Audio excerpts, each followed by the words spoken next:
process. Going through the samsara is such a painful process. Why? Think about all those things. Nikam Buddhamandru Isala, don't just say Buddhan Saranam Gacchami. Think about what you mean when you say that. Think about why this samsara is such a painful process. Think about what's the problem that you are trying to solve. එතකොට කියන්නේ බුද්ධං සරණං ගච්ඡාමි කියලා. ඒ කියන්නේ මොකද්ද? මම මේ බුදුන් සරණ යනවා. ඒ කියන්නේ මම භවයේ උදුරලා දාන වැඩ පිළිවෙලට මම එකඟ වෙනවා කියලා. I want to stop this rebirth cycle. That's what you are saying. Okay? So once you come to that determination, once that you set that as your goal, I need to stop this rebirth cycle, then your next question will be, how do I do it? If your goal is to pass your GCSEs, your next question will be, how do I do it? Then you go to school. Then you learn from your teachers. Right? And they give you they teach you how to do it. This is why you need to take refuge in the Dhamma. It is the Dhamma that helps you to attain that nibbana. It's the understanding of the Dhamma. Anekai dhammang saranam gacchami. Saranam kina vachane loku terumak thiyena. There's a big meaning in the word Saranam. Okay, now you understand what is Buddha. What is Saranam? So I take refuge in the Buddha. What does Saranam? I take refuge. I mean, we talked about this a little bit. Saranam kina vachane terumak thiyena. I mean, it's a singular word, sir. What does that word mean? Saranam. It is, yes, I take refuge. That is what Saranam means. But I think it's important to understand what makes up this word Saranam. The etymology of the word Saranam is Sara-na. Saranam. Saranam. Sara plus nam. What is Sara? Remember Sansara? We talked about Sansara. Sounds similar, does it not? Sansara. Saranam. What is Sansara? Yeah, so samsara is this process of death and rebirth. Okay? So sara kiyanne, so sangsara kiyanne is that process. Saranam kiyanne me sari sarana veda piliyawala.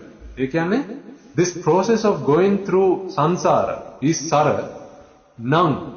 Nang kiyanne gasala danawa. Nati karala danawa. I want to stop it. නසනවා කියන සිංහලෙන් නසනවා කියන්නේ නැති කරන දානවා කියන්නේ. තේරුණාද? එතකොට සරණං කියන්නේ rebirth process එක නම් කියන්නේ නවතනවා කියන්නේ. දැන් තේරුණාද බුද්ධං සරණං කියන එකේ කොච්චර තේරුමක් තියෙනවද? නිකම් බුදුහාමුදුරුවෝ ඉස්සරහට කියලා බුදුහාමුදුරනේ බුද්ධං සරණං ගච්ඡාමි කියුවට වඩා කොච්චර අද ඔයගොල්ලන්ට තේරුමක් ඇතිව කරන්න පුළුවන්ද ඔය වැඩේ? Now when you go and stand in front of the Buddha and go Buddhang Saranam Gacchami, what you are saying is, me sansare navattanna. Because there's a huge problem with the sansara. I need to stop this rebirth cycle. That is why saranam, sara nasanna. Hari? Buddhang Saranam Gacchami. Me bhavaya udurala danna. Sara navattanna නම් මොකද කරන්න ඕනේ? භවය උදුරලා දානවා. To stop this rebirth cycle, I need to pull this bhava from the roots. So it's not just going in front of a person and saying, when you say Buddham Saranam Gacchami, it's not about taking refuge in the physical form of the Buddha. I mean, that is only the surface. There is a much deeper meaning that you today understand. Okay? So then dhammang saranam. Ena mokadda? Sara nasanna. To stop this process of going through sansara. Okay? Sara nasanna. Nasanna කියන්නේ නැති කරලා දාන්න. හරි? Sara nasanna, I have to take refuge in the Dhamma. Because there's no other Dhamma that teaches me how to do it. The Bible doesn't teach me how to do that. The Holy Quran doesn't teach me how to do that. Because they all talk about going to heaven, be united with God. There's nothing wrong with that. But as Buddhists, we have a bigger problem to solve. We are not satisfied with just going to heaven. We are seeking something more than that. Because we believe that going into heaven is also a temporary thing. We might be there for many thousands of years, maybe eons sometimes. But even that comes to an end. That's the problem. If you came to this country and you were given a 25-year visa, just imagine, a 25-year visa. The first day you came, you'll be like, yeah, I've got plenty of time. 25 years, that's a long time. 5 years in, I've still got 20 years left. No problem, I've got plenty of time. 10 years in, 15 years in, 20 years in, that's when you start to get, I've only got 5 years left. I need to start doing something about this. 4 years, 3 years, 2 years, 1 year. 6 months left. Now you're really getting worried. I need to extend my visa. And they say, no visa extension available. Or to extend your visa, you need to do all of these merits. Because you got this 25-year visa, not by sitting on your ass all day. You had to do a lot of work. You had to put in many applications. You had to get lots of qualifications from university or your job. Right? You had to show that you had lots of experience. And that is why you got this 25-year visa. But if you want us to extend it, you need to show us more evidence. It's the same thing. If you want to continue life in Divyaloka, in the heaven realms, you need to do more ping. Question. Do you think it's easier to do merits in heaven, or do you think it's easier to do merits in the human realm? Do you think gods need your help? No. They have everything they need. You can't even go and find a beggar to give some food in heaven. There are no beggars in heaven. You can't go and give dane to Hamduru in heaven. You can give dane to Hamduru in human world, right?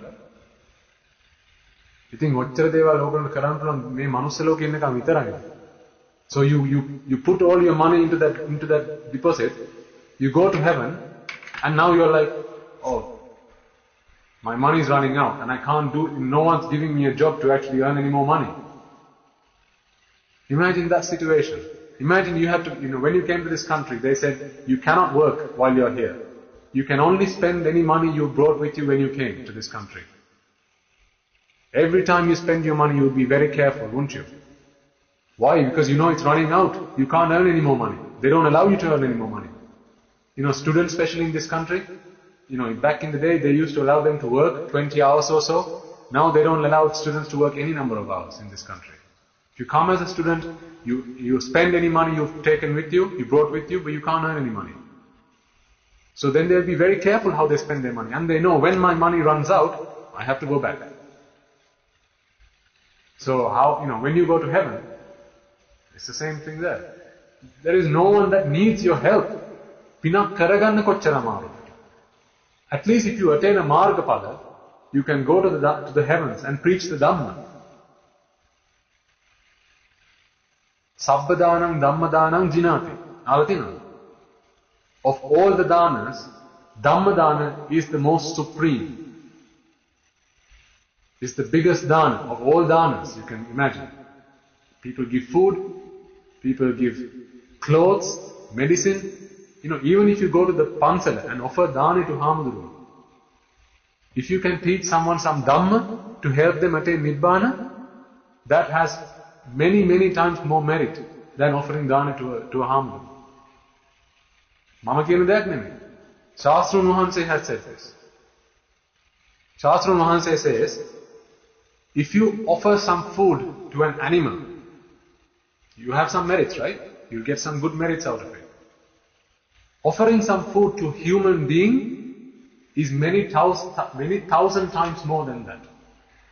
Imagine you give a plate of food to an animal, a dog. If you offer that same plate to a human being, the amount of merit you can acquire from that is many, many thousand times more. And that could be any person. It could be a robber. It could be a murderer. Doesn't matter. It could be someone in prison because they've committed the most atrocious sins ever. And you go and offer them that dana. they are still a human being, remember. As a human being, they have more merit themselves. Their level of state of mind is greater than that of an animal. And because of that you get more merit. And then the Lord Buddha continues that message. He says, offering that same plate of food to a Sotapana marga, someone who is on the path to Sotapana, is many 1,000 times more than offering it to a Pruthajjana person. The Pruthajjana is someone who hasn't listened to the Dhamma. So most, people of other religions, people who don't believe in any religion, anyone, scientists, anyone, right? Murderers, anybody like that. So imagine Angulimala. Have you heard of Angulimala, Sashi? So if you offered some dana to Angulimala before he met the Buddha, and then you gave him the dana after he listened to the message of the Buddha, do you think the merit you would get would be the same? No. Because now he's a Sotapana Marga and he's a Sotapana Pada. He's now attained Marga Pada. Before he was only Pruthajjana. Right? And then he says, and the Buddha continues, if you offer dana to a Sotapana Pala, it's many 1,000 times more than if you offered, this is the amount, imagine, same pot of food, but the amount of, the balance in your account, it keeps going up. Okay? Then he says, Sakurdagami Marga, Sakurdagami Pala, Anagami Marga, Anagami Pala, Arahat Marga, Arahat Pala. Understand? Are you following me? Then he said, Paseka Buddha. If you offer a Pacheka Buddha dane, it is many 1,000 times more than if you offered the same dane to an Arahat. Then if you offered the same dane to a Samma Sambuddha, it is many 1,000 times more than if you offered that dane to a Pacheka Buddha. Now here's the most interesting thing that he says afterwards. Then he says, if you cultivate, for a moment that you blink your eyes, how long does it take? 3 months? 1 second. If you for that 1 second reflect on anicca, dukkha, anatta, the amount of merit you get out of that is many 1,000 times more than if you offered a dana to a Samma Sambuddha.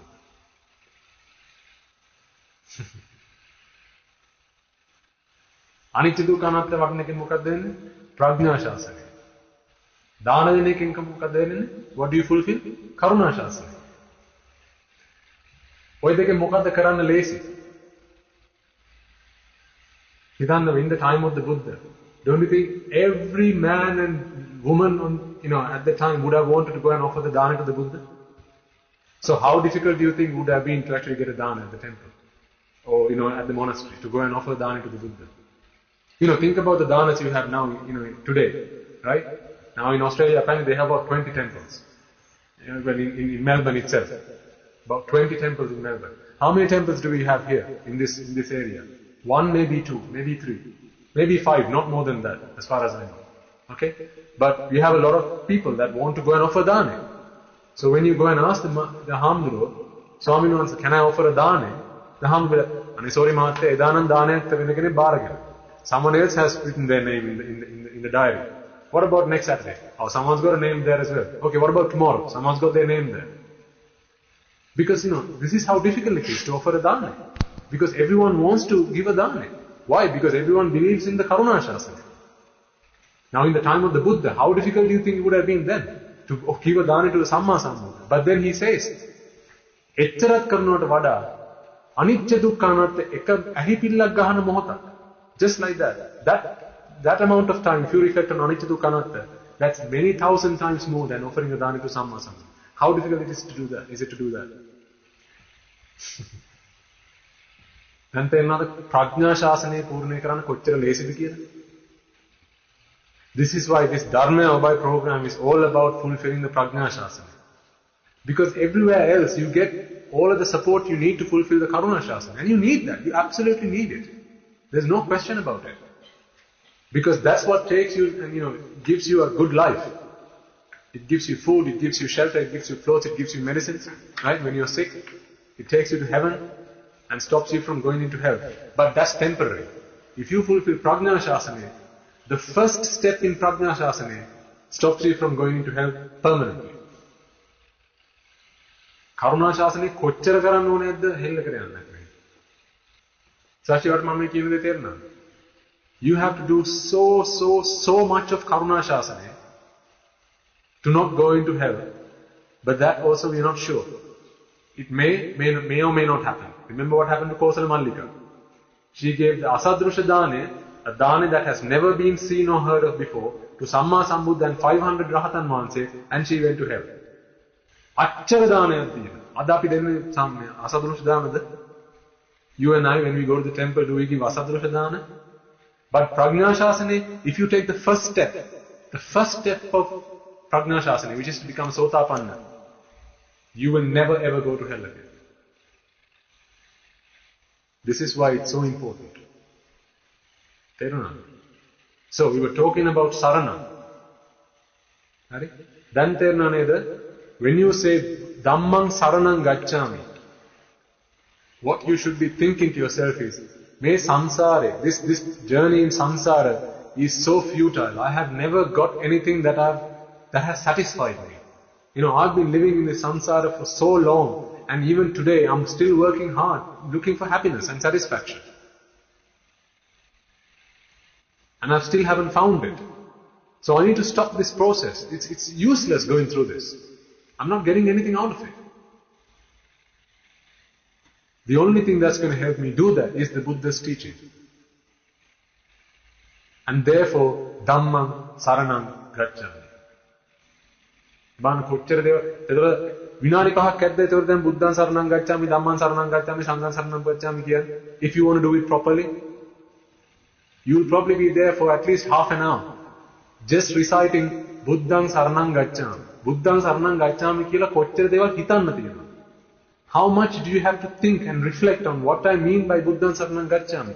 Otherwise they are just words. If you say something to upset your mother, okay? Ammi or tati, and they are sad about something you say, they are upset. You go and say, oh sorry, Mine, sorry, bye. How would they feel? They'll be like, why bother? You don't even mean it. What's the point? If you actually mean it, you need to sit down with them, right? You need to be genuine in why you say that. Ammi tati, I realized what I did was wrong. I shouldn't have done that. For all the things that you do for me, I shouldn't have said something like that. I shouldn't have done something like that. I now realize why what I said was wrong. It hurt your feelings, and I didn't mean to do it. Or maybe I did, and I'm wrong, I really am wrong. Please forgive me. Now that you can't do in a few seconds. Now that is about apologizing to your parents. We are talking about buddhaṃ saraṇaṃ gacchāmi, which is about reflecting on this samsaric process, why it's such a painful process. And we are coming to the conclusion that I need to stop this samsara process. And for that, there is no other refuge than the Buddha. There is no other refuge than the Dhamma. And then there is no other refuge than the Sangha. Can you do that in 2 minutes? And then Kalpana Gam Buddha what? Sangam Saranam Gacchami Kiyani. Again, we need to go into the makeup of the word Sangha. What is Sang? Sansara. The Sang appears a lot of times in the Buddha's teaching. Because the Buddha's teaching was all about Sang, the cause for Sang, the way to stop Sang, and the path for it. This Sang Gasaladana වැඩපිළිවෙල ගැන තමයි බුදුහාමුදුරුවෝ අපිට දේශනා කරන්නේ. Gasaladano කියන්නේ මොකක්ද? To shake off. එනේ carpet එක ගසනවා කියන්නේ. Okay? Sang කියන්නේ මොකක්ද? Yes. Sang is avidya tanha.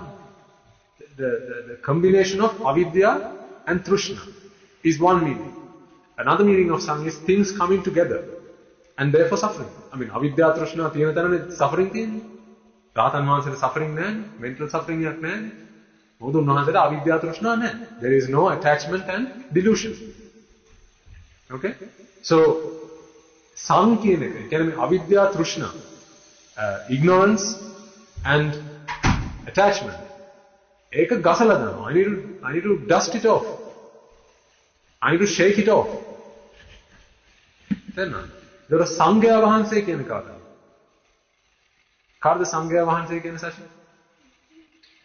ආමුද්‍රෝ.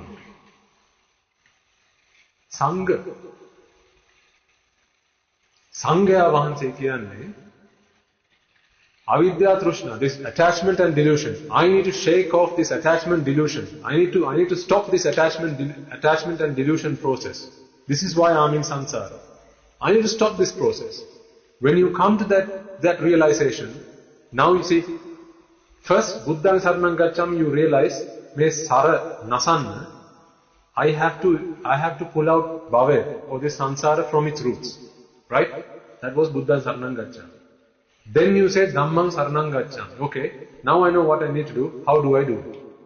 It is the Buddha's Dhamma that's going to help me do that. Therefore I seek refuge in the Dhamma. Then thirdly you go, okay, now I know what I need to do. Now I know how I need to do it. What do you do next?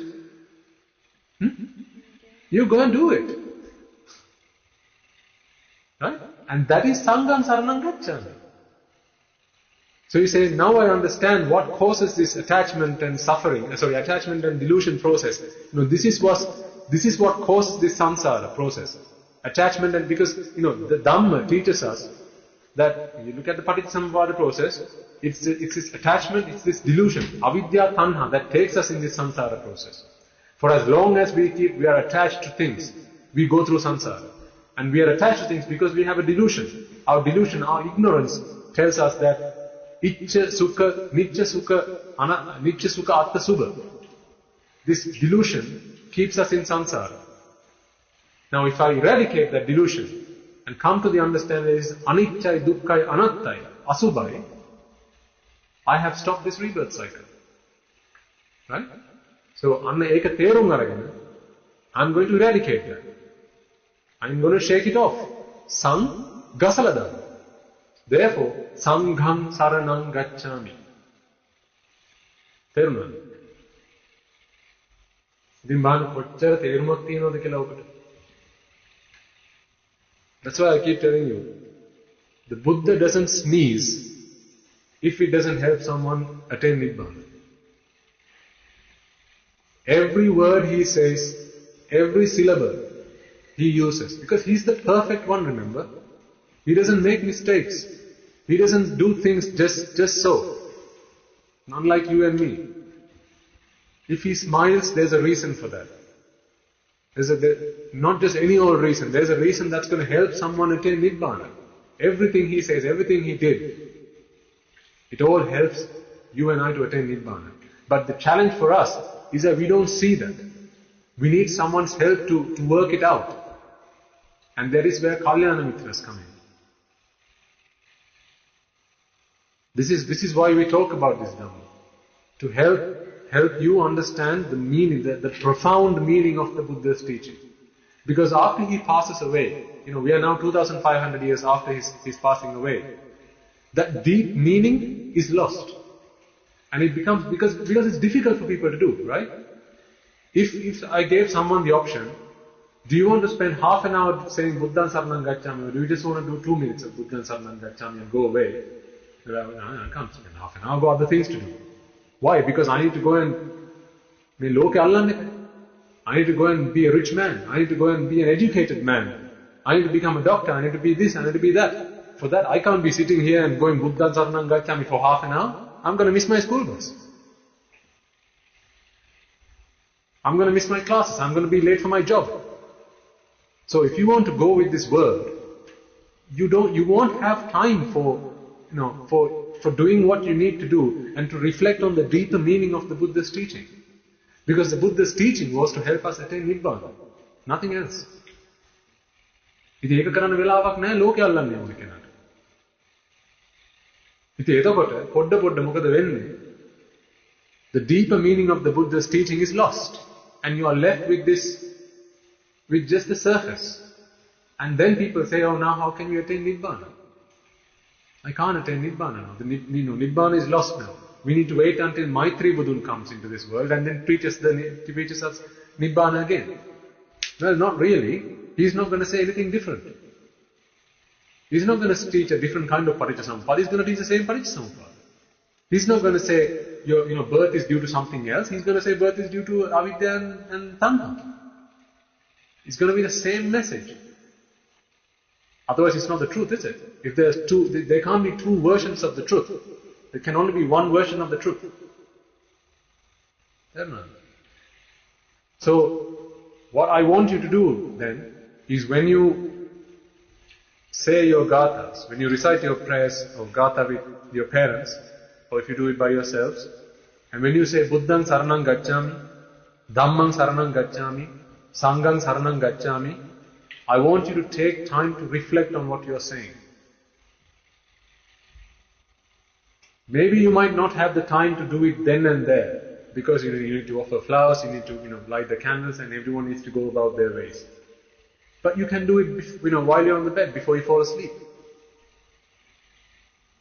You don't need to be standing in front of the Buddha statue to do Buddhang Saranam Gacchami, because now you understand it's not about standing in front of a person and venerating them. Buddhahamduro kavadada kiyala tiyenne, when has the Buddha ever said, the biggest veneration you can do is to come and worship me? What did he say? What did he say the biggest veneration you can do for me is? To attain Nibbana. And to do that, you need to practice the Dhamma I teach you. Think about this. If you say you have some kind of disease, an uncurable disease, okay? Think about this, Sashi, right? Imagine you had some kind of rash on your arm, and no matter what doctor you go to here, they can't give you a medicine for that. Now your parents work really, really hard. They try calling their friends. They ring your relatives back home, and they go to other countries, and finally they realize actually there's a doctor that lives in Sri Lanka. Now because of this rash, they don't let you go there. You have to wait until this doctor comes here. Okay? Now after all the work that he has, he's very busy, because he's very busy treating other patients as well. Because only he knows how to cure this problem, this disease. Only he has the medicine for that. But he has to come to you to give you that. So he finds the time after many, many, many months, after many, many years. Your parents go and say, please doctor, can you come and treat my child, because she's suffering. She's got this rash on her arm. She's had it for many years now, and we've gone to every doctor we can imagine, all kinds of specialists, and they still haven't been able to cure it. I've heard that you are able to do this. Please can you come out of compassion for us? Please can you come and cure this? And he says, I don't charge you anybody for curing. This is all free. But the only problem is, because only I have the way to cure this, everybody wants my time. And I'm booked for the next few years. I can come, but I'll come in 5 years' time. You have no option. So your parents go, okay, please come in 5 years' time. And then, the doctor says, until then, please take care of her. Make sure it doesn't get any worse. Attend to it. Okay? And then the doctor comes after 5 years. Now you're waiting and waiting, right? You're waiting for many years. After 5 years, the doctor comes. Now I don't need to tell you how you will be treating him when he comes in. This is someone you've been waiting for many years to come into your home, right? But after he comes into your home, do you then go take him around, show him all there is to show in London, London Eye and Madame Tussauds and this and that? Or do you get the treatment that you need? You get the treatment that you need. What if the doctor dies as soon as he walks in? What if he gets some kind of allergic reaction because he's not used to this climate? You've been waiting for 5 years for this doctor to come. The moment he walks into your home, you'll be like, this is the rash, here's my daughter, please treat her, soon. You don't know what's going to happen to the doctor. Right? Now apply the same thing to what you need to do as Buddhists. You have a doctor, that is our Shastra Mahanse, who's come into this world after many, many, many, many, many eons, And all that time, he was trying to realize Nibbana for himself. And he was helping other people along the way. But we've all had this rash, which is samsara. This disease which is samsara, that we've never been able to cure. We've gone to Jesus Christ and asked Him, "Oh Jesus Christ, how do I cure this problem of samsara?" And He goes, "Beats me. I have no idea. I can tell you how to go to heaven, and I've got a clear cut, I've got a tested, tried and guaranteed method for that. Do you want to try this?" And we go, "Actually, that's okay, but I actually need to attain samsara. I want Nibbana. That's not what I came here for. Well, I'm sorry, I can't help you there." Then you go to Lord Vishnu. You go to Lord Shiva. You go to Prophet Muhammad. You go to all the gods and, philosophers. You go to Einstein. You go to this person, you go to that person. You go all around. How do I stop this rebirth cycle?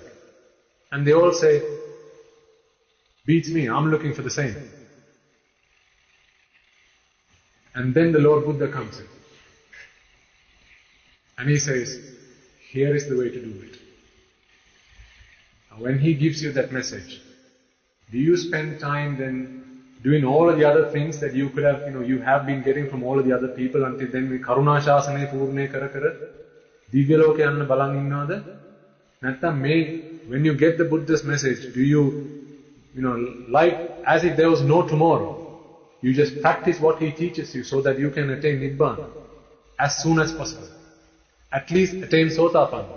Because if you die, the hells are just waiting for you with their gates open. With a red carpet saying welcome.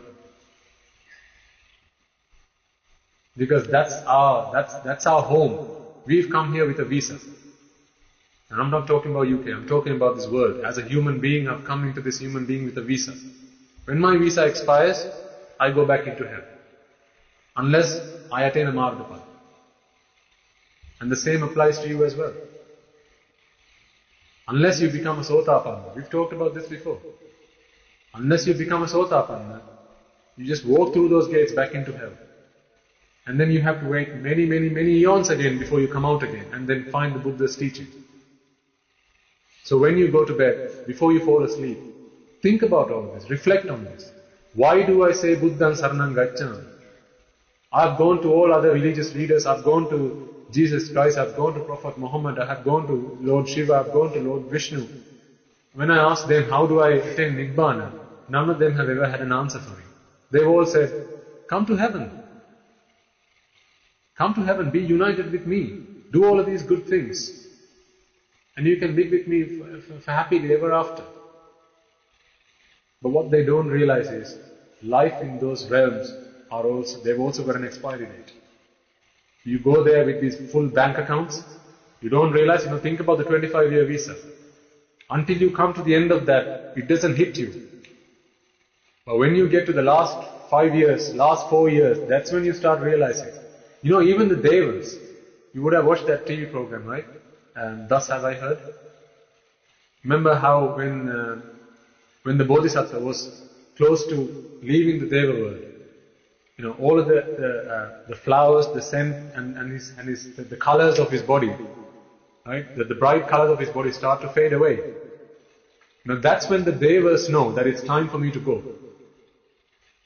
It's time for me to leave the Deva world, because my merits have started to run out. They have realms, they have kingdoms there, palaces. They start disappearing. You look one way and you look the other way and it's gone. Why? Because your merits have now ceased.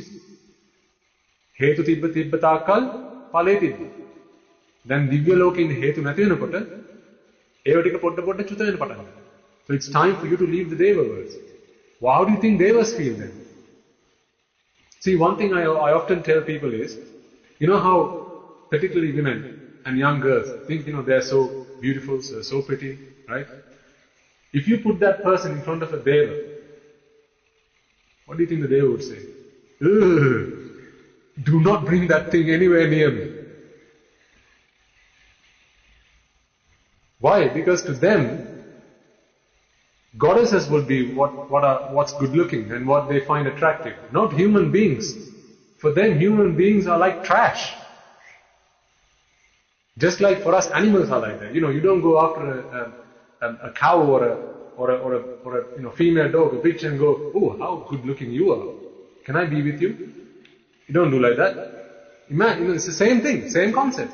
For devas, human beings are the same. Unless you attain a margapala. And then the gods come and worship you. Because now, they don't just see the physical body, now they are venerating the qualities within you. Ange ganda neme etore egollo balanne. Sil suwanda. Then among people. The qualities, the great qualities that you have within you, that's what they venerate. That's what they worship. Anna edata, ogolanta margapalayak tiyena dawasaka. When you have margapala, even if you're on your deathbed, and you're passing urine and stools on your bed, because you don't have enough power within you to get up and go to the toilet, gods will come and worship you. And they will ask you, please come to the heavens with us after your time here. But that you can only do by fulfilling the Prajna Shasana. That's not going to happen through Karuna Shasana. And remember, I repeat this, I reiterate this message. I'm not saying Karuna Shasana is bad. You have to do it. For as long as you survive, for as long as you remain a layperson, you have to do a job, right? Even you and I, we've decided to go and become monks and nuns in the monastery. Until I'm here, I need to go to my job. I need to do my job. I need to get money. Just because I think, I have another way of life, I can't just stop doing my job because I still need to feed my family. I need to eat, I need to pay a mortgage. I need to pay my bills. And that I can't get through Prajna Shasana or Karuna Shasana. I have to go and, the Buddha doesn't give me a solution for that. For that, I need to go and do a job. So likewise, for as long as you need to survive in this samsara, you need Karuna Shasana. Why? Because you need the merits to keep you going. But while you've got the Buddha's message so clearly, do not forget that that should be your number one objective.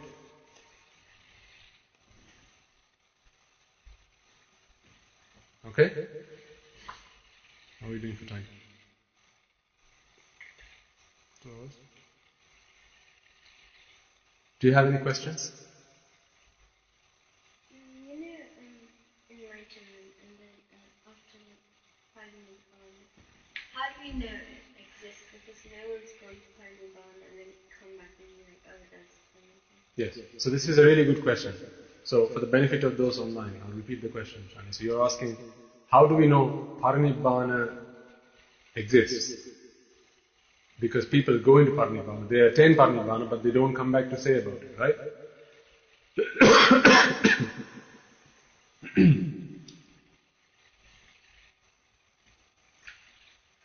The Buddha's message is about, it's a logical message.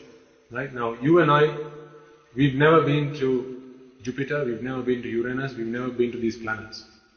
I don't think anyone has either. Now, they might see these through telescopes, they might give us some evidence, we don't know whether we can trust them. I mean, they're scientists, fair enough. But you and I, we've not experienced this firsthand. So how do we know this exists? So we need to take someone else's word as truth.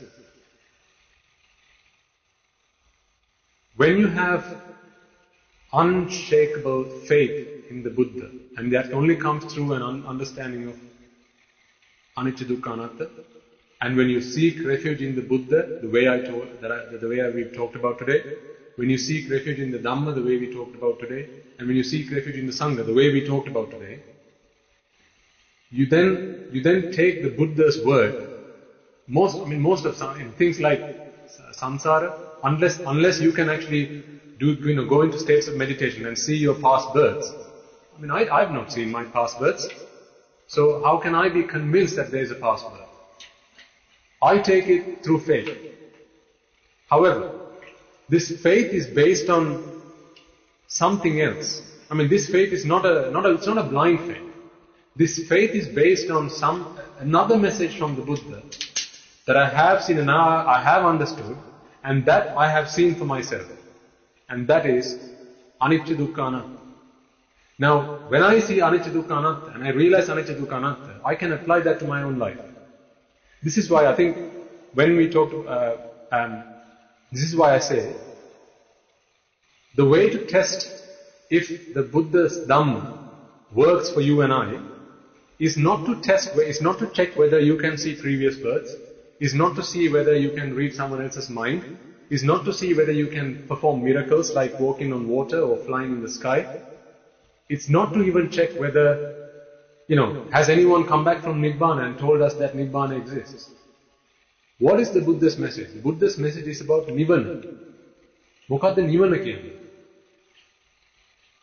Nivana, the English translation for Nivana is to put a fire out.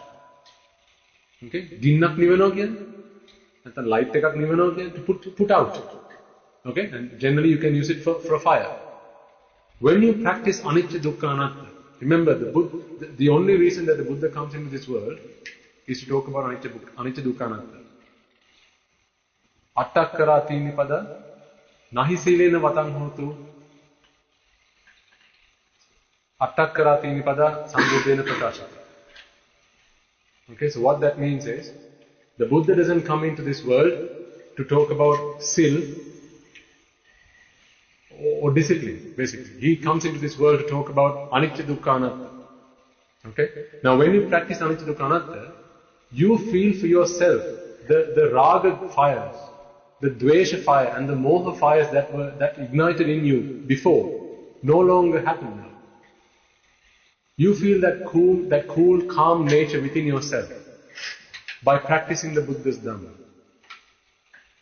And through that, you come to the realization, actually, this nirvana that we talk about is something I'm experiencing today and now. It doesn't matter whether Nibbana exists or not. I'm not saying Nibbana doesn't exist, by the way. It doesn't matter whether Nibbana exists or not, because I can see the effects of practicing this Dhamma today and now. Let me give you an example. Someone tells you, here's the medicine I prescribe. You go to the doctor and you say, I have a cancer, for example. Right? The doctor says, here's the medicine. If you take this medicine, you can cure this cancer. But it's not going to happen for a long time. Okay? However, you start to see some of your symptoms disappear. If you have a fever, your fever will start to reduce. If your hair is falling, it will start to stop. It will stop happening. If you have a rash somewhere on your body, that will start disappearing. Now your objective is to cure your cancer. Until then, you're not going to stop taking this medicine. But as you start taking this medicine, the symptoms that start disappearing give you enough faith for you to continue taking that medicine, does it not? Because that's what the doctor said. You're going to witness within you, you're going to experience within you, the rash starting to disappear, your headaches are going to become less frequent, your hair is going to stop falling. Okay? This will continue until such time that actually you cure your cancer. And that day you can stop taking the medicine. But until then you have to continue taking it. Now, when you start experiencing those symptoms disappearing and you start feeling better, you have faith. But that faith is not blind faith, is it? That's faith based on your experience of trying out what the doctor has prescribed and actually experiencing what he says is going to happen. But that end result you take by faith. Based on the faith that you have or the experience you have now that you are experiencing, you believe, actually, he said that this is going to stop, my headaches are going to go, yeah, it's happening. My rash is starting to heal, yes, it's happening. My hair is not falling as it used to, yeah, that's happening. Okay, based on that, I'm going to believe that if I continue taking this medicine, my cancer is going to cure.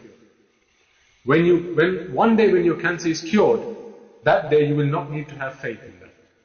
Because you will have experienced it for yourself.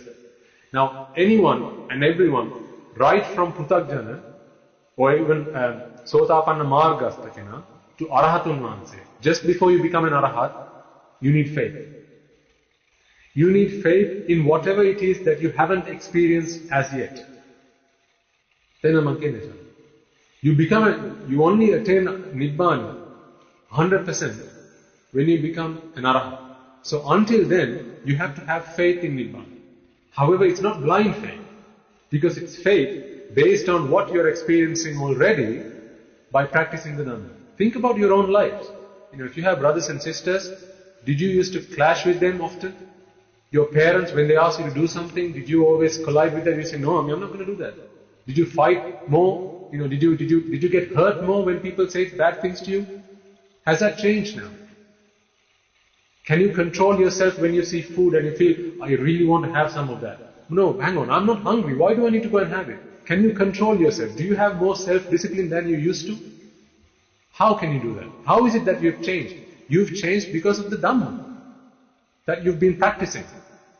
Well, if that Dhamma can give you so much already, and you start, you experience that these fires are now starting to quench, well then I know, I'll take it by faith. That's good enough for me. Nibbana will come one day. Until then, I'm going to practice this. Unfortunately, as I said, there are no, Arahatan Vahanses are very difficult to find this day and age. Otherwise they would come and tell us, here's what I've attained this. Here's what that feels like. And therefore they'll encourage us. But today we have to go by faith. But remember, it's not blind faith. It's faith based on our experience. This is why the test of whether this Buddhism works. Someone actually went and asked the Lord Buddha one day. She asked, it was a lady, and asked, Lord Buddha, there are lots of preachers. They all talk about certain philosophies. They all come and give a doctrine. How do we know which one's the right one? How do we know which one's going to take us to Nibbana? How do we know which one's you're preaching? And then the Buddha says, this problem will forever be a problem. There's only one test that you can do to see if the Dhamma that you're hearing is the Buddha's Dhamma. If when you listen to that Dhamma, the raga that is inside you start to disappear, the dvesha that's inside you in your mind start to disappear, if the moha that's in your mind start to reduce at least, then you will know that that is the Buddha's Dhamma. Raga gini, dvesha gini, moha gini, the fire of raga, the fire of dvesha and the fire of moha. So when you listen to this Dhamma, if you feel the fires that used to ignite within your own hearts, within your own minds, are less than they used to be, then you know you're on the right track. If, however, they start to get worse, something's wrong. Then you need to come and talk to us.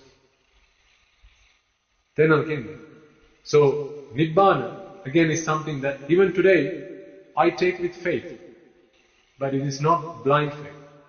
It's, I have heard of Rahatan Vahanse.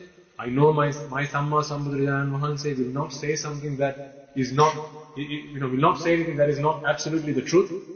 And I have experienced through practicing his Dhamma how the raga, dvesha and moha within me have started to reduce. And through that I have found happiness and satisfaction and contentment. And that is enough for me to continue this practice until someday I attain Nibbana. Does that answer your question, Shanti? So hopefully one day, once I've completed that journey, I'll give you a fuller answer. Maybe you will do that before me. But until then, it's something that I have to practice and take with faith. Then I? Okay. Any other questions? So you become so on by listening to the Dhamma. This is what you're doing now, Sasha. All you need to become so on is pay attention to what you're listening to. You need someone who has attained the Margapala to preach that Dhamma to you. Someone who has at least attained Sotapana. So you can only become so on by listening to someone's preaching if they are also a sowan, at least a sowan. Okay? So in your journey to Arahat, you are sowan, Sakadagami, Anagami and Arahat. Yeah? Okay? So sowan is the first step. If you become a sowan, you don't go to hell from that point. Ever. This is why it's so important to become a sowan. Okay? So you become a sowan by listening to someone preach the Dhamma that helps you take you towards Nibbana. Not just any Dhamma. If I sat here talking to you about how to make money, that's not going to help you become a sowan. If I sat here, talk to you about how to become a dancer or an athlete or a lawyer or a doctor, that's not going to help you become a sowan. If you listen to someone who has Margapala talk about Anicca, Dukkha, Anatta, the Buddha's teaching, that will help you become a sowan.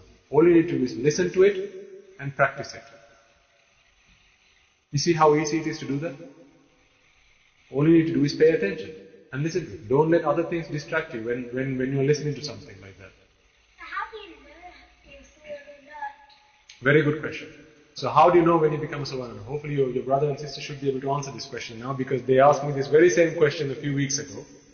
I'll give you a short answer and they'll be able to fill you in when you get home, okay? If they can't answer that question, you need to come back and tell me. I asked the question and they couldn't answer me the question, okay? Remember, when the Buddha attained enlightenment, he gave this message of, he said there were 4 things that you need to be aware of. Suffering, the cause of suffering, how to stop suffering, and the path to stop suffering. Okay? Those are the 4 things. What are the 4 things? Yeah. The cause of suffering. What causes suffering? How to stop suffering and the path to it. Okay, those are the 4 things.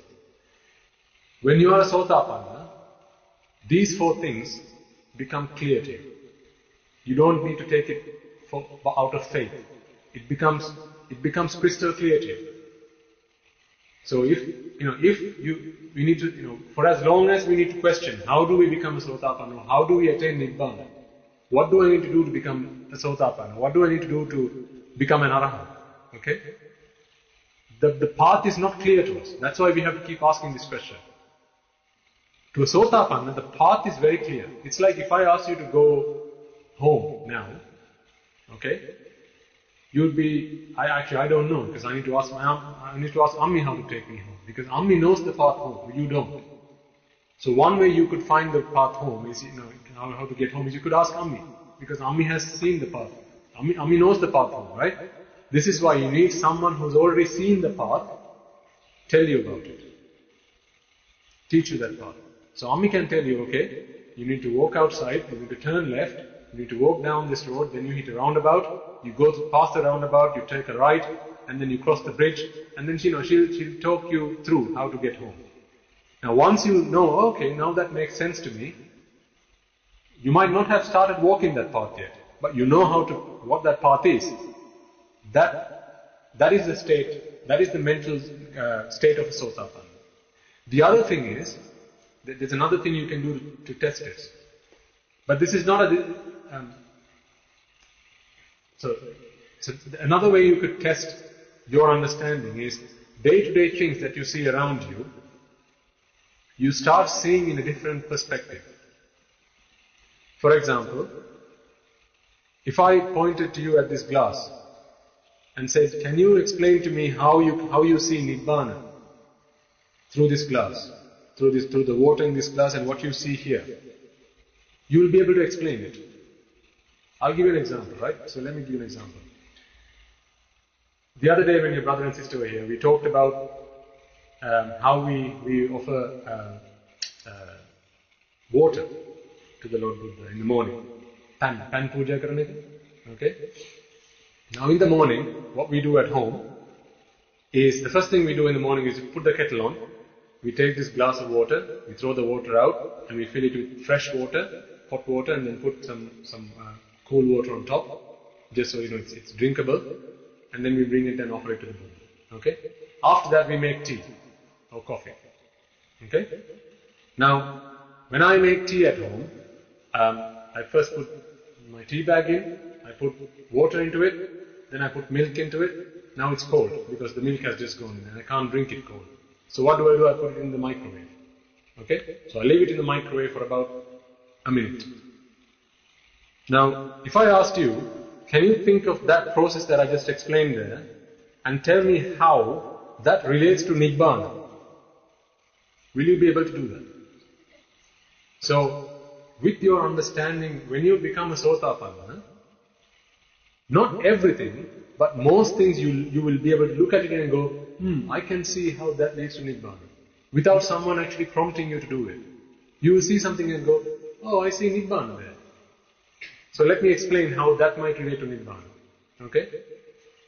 When I bring the glass of water and put it in front of the Lord Buddha, I reflect on the fact that that glass is very, very clean. And the water inside is very pure. It's just clean water, plain water, there's no color to it. Okay? And then I make my cup of tea. And then I think to myself, oh Lord Buddha, Your mind is like this glass. It's very clean. There's no dirt on it. And the thoughts that arise in your mind is like this water. It's very pure. It's colorless. You don't attach yourself to this, that and the other. Okay? It's very clean, very pure. But the tea or the coffee that I make, that's very dark. Right? Both tea and coffee are dark. My thoughts are like that. They are dark with raga, dvesha and moha. Unlike your thoughts.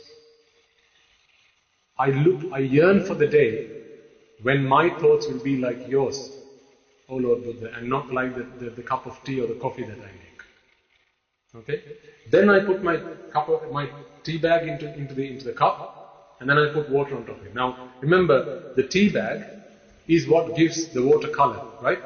If I just put hot water over it, it would just be plain, right?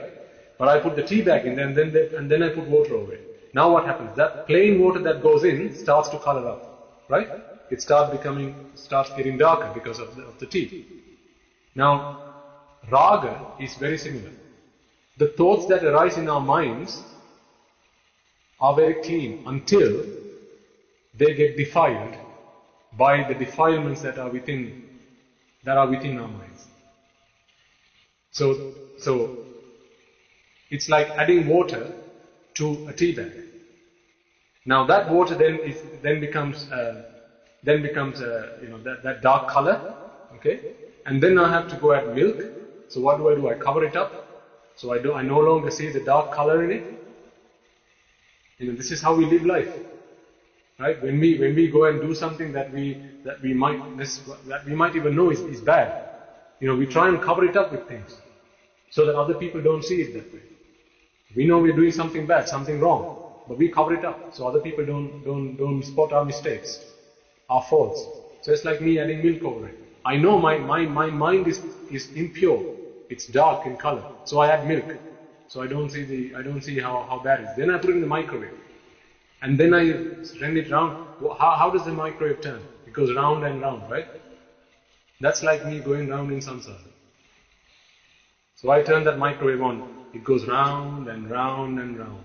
Because my mind because my thoughts are dark, right? And I now go in samsara, suffering in samsara. What does the microwave do? It heats the water up, right? This is what happens to me in samsara.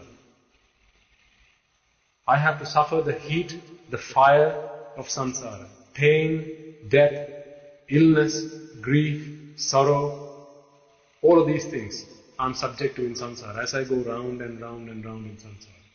But the offering that I made to Lord Buddha, I didn't have to put that in the microwave. Because his thoughts are very pure. He doesn't go around in samsara, but I still do. So if you offer water to the Lord Buddha in the morning, think about these things.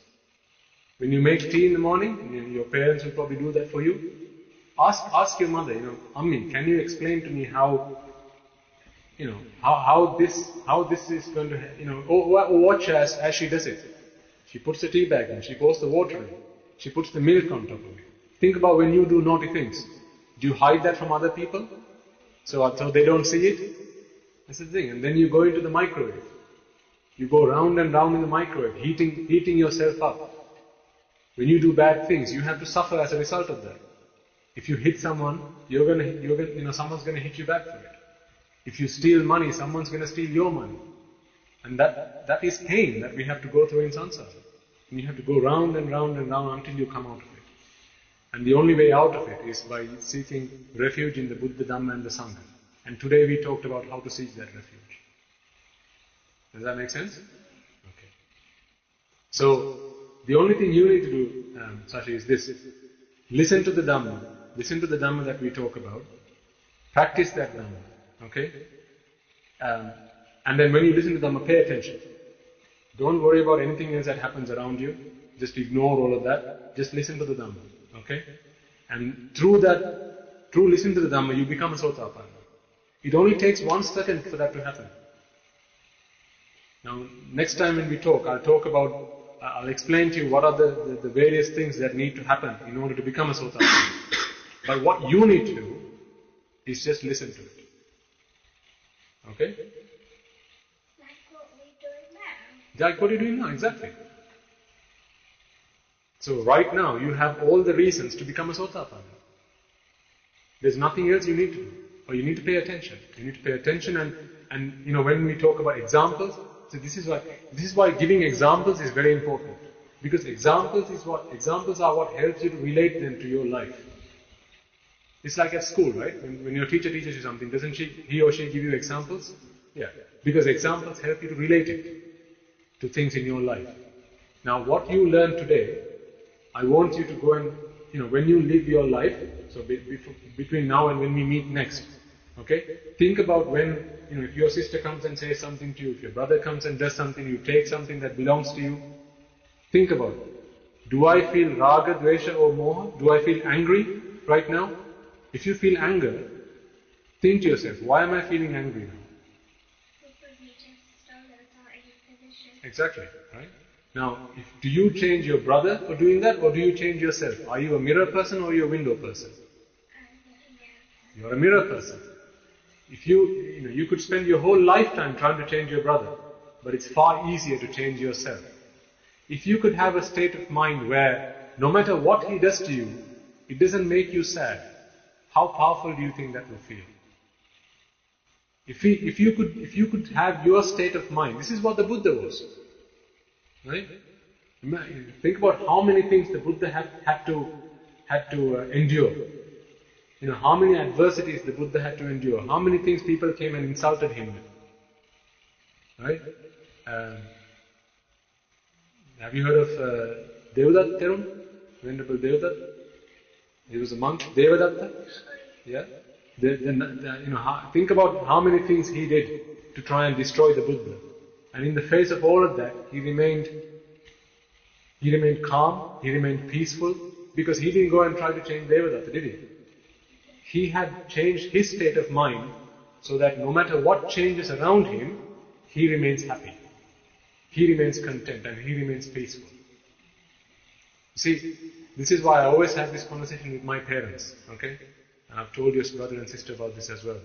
My parents are 65 years of age. They've lived for this long, and even today, if you go and say something to them to hurt their feelings, they're going to be hurt. If you take something that belongs to them, they're going to be hurt. If their children die, they're going to cry. The problem is they've lived 65 years of their life, and still today, they haven't found a way to remain happy when the world around them changes against their will, against their wish. But this is the problem. This is why Shastra Mahan said, your Lord Buddha came into this world and said, don't be happy, don't let your happiness be determined by what happens around you. Because they are not in your control. What happens around you is not in your control. Only thing you can do is have a state of mind whereby no matter what happens around me, I'm going to be happy. I'm going to be satisfied. I'm going to be content. And I'm not going to start crying or getting angry. Then you seek happiness within you. You find happiness within yourself, not outside. Does that make sense? Yeah. Good. Any other questions? No? Okay. How are you for time?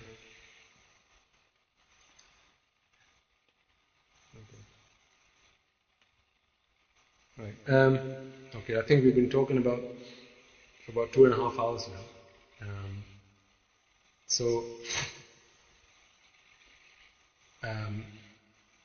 I think it's really important that this, what we are trying to do here is to try and give this message in English. Our Deshavatama preaches this in Sinhala, which is great for those who understand Sinhala. But for some of you who still struggle with Sinhala, we're going to try and do this for as long as we possibly can, or at least as long as I'm alive. I have no guarantee how long that will be.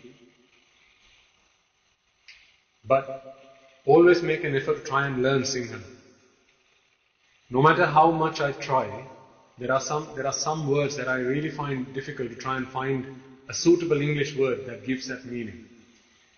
So it's never an easy thing to do. And the problem with that is not that I struggle to find a word. I don't mind that. The problem I have is then you don't get the real meaning of what I'm trying to convey. And it's the meaning that helps you attain Margapala. It's the meaning that you need to attain to become a Sotapana. I could call a cat a dog. As long as you know I'm talking about a cat, that's fine. So it's not the word, it's the meaning that's important. So this is why I encourage you to try and continue learning Sinhala if you already do, or try and start learning Sinhala. Okay, talk to your parents, because I don't want this to be a thing we do forever. I have my own thing I need to get done. I need to get rid of my defilements in my mind and become an arahat.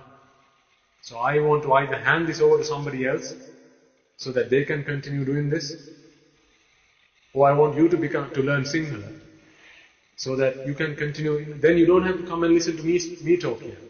You can go and listen to Deshapatama, who preaches in Sinhala. Still we are talking about some really basic concepts in Buddhism, and there's nothing wrong with that. We all start somewhere, okay? But if you learn Sinhala, there's a lot more Dhamma that's out there that might help you to attain Nibbana very soon. So we're only starting this new now, so it's going to take some time before we start talking, like really a profound Dhamma. But remember, we don't need profound Dhamma, you don't need complex Dhammas to attain Sotapana. All you need to do is listen to what we're talking about and then practice what you've learned the rest of the week. You only get 20% of what you need from here. 80% is what you do after you leave this place. So if you're going to go at that 80% and not do anything, then it's a waste of your time and my time when we come together and I try and give you 20% to try and do your 100%. It doesn't work like that. Does that make sense, Sasha? What I talk about here is very little of what you need to do. What you do after you leave this place is you putting it in practice. That's your homework. So if you don't do your homework, your teacher's going to stop teaching you. Because you're like, well, what's the point? I'm wasting my time, you're wasting your time, you're not doing your homework. How do I know whether you actually understood what we talk about? So that's really important. Okay? Okay. So I think we'll end the Deshana there. We'll try and organize another one of these maybe next week. Were there any questions online? Okay, then. Okay, na? Hamma Dinatama, Teruvan Sarnai.